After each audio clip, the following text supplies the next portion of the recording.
આપ જોઈ રહ્યા છો નેશન પ્લસ ન્યૂઝ। હું છું આપની સાથે હિરલ પંડ્યા। ગુજરાત હાઈકોર્ટ દ્વારા કોર્ટ કાર્યવાહીમાં રજૂ થતી અરજીઓ અને દસ્તાવેજો અંગે બહાર પાડવામાં આવેલા નવા પરિપત્ર સામે વકીલોમાં ભારે આક્રોશ વ્યાપ્યો છે। છોટાઉદેપુર જિલ્લાના બોડેલી તાલુકાના વકીલ મંડળ દ્વારા આજથી અચોક્કસ મુદતની હડતાલ પાડીને તમામ ન્યાયિક કામગીરીનો બહિષ્કાર કરવામાં આવ્યો છે। ગુજરાત હાઈકોર્ટ દ્વારા કોર્ટમાં રજૂ થતી તમામ અરજીઓ અને દસ્તાવેજો A4 સાઇઝના કાગળ પર પ્રિન્ટ કરીને રજૂ કરવા અંગેના નવા નિયમ સામે બોડેલી વકીલ મંડળે મોરચો માંડ્યો છે। બોડેલી તાલુકા વકીલ મંડળના પ્રમુખ લલિત ચંદ્ર રોહિતની અધ્યક્ષતામાં યોજાયેલી અગત્યની બેઠક બાદ તમામ વકીલોએ હાથ પર કાળી પટ્ટી બાંધી સૂત્રોચ્ચાર સાથે કોર્ટ કાર્યવાહીથી અળગા રહેવાનો નિર્ણય કર્યો હતો।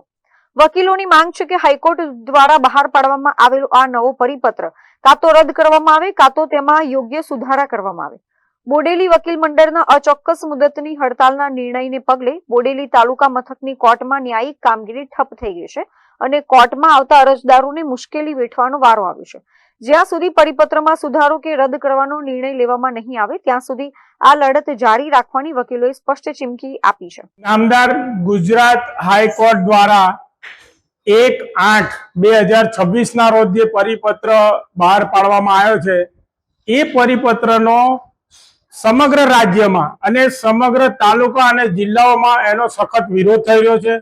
પરિપત્રની અંદર એવી જોગવાઈ કરી અને આદેશ કરવામાં આવ્યો છે કે એક પર્ટિક્યુલર લિપિની અંદર જ ટાઈપિંગ કરવું તથા હસ્તલેખન કોઈ પણ અરજી નહીં આપવી અને એવી અરજીને કોર્ટ ગ્રાહ્ય ના પણ રાખે। આ બધી બાબતોની સ્પષ્ટતા નામદાર ગુજરાત હાઈકોર્ટ દ્વારા કરવામાં આવી છે।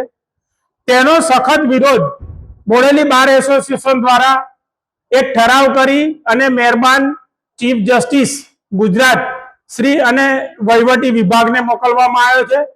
આની અંદર અમે વિરોધ કરતા કહ્યું છે કે જે સરળતા પડે વકીલશ્રીઓને એવી લિપિથી આ કામગીરી કરાવી અને જે હસ્તલેખન છે એ ચાલુ રાખવું અને આજે સમગ્ર વકીલશ્રીઓ કાળી પટ્ટી ધારણ કરી અને આનો વિરોધ કરી અને સમગ્ર બાર એસોસિએશન દ્વારા નક્કી કરવામાં આવ્યું છે કે અચોક્કસ મુદતની હડતાલ જ્યાં સુધી આ પરિપત્ર રદ કરવામાં આવે નહીં ત્યાં સુધીની।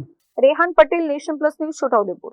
સમાચારોના સતત અપડેટ મેળવવા માટે અમારી નેશન પ્લસ ન્યૂઝની યુટ્યુબ ચેનલને સબસ્ક્રાઇબ કરો, બેલ આઇકન દબાવો અને જોડાયેલા રહો ફેસબુક, ઇન્સ્ટાગ્રામ અને ટ્વિટર પર।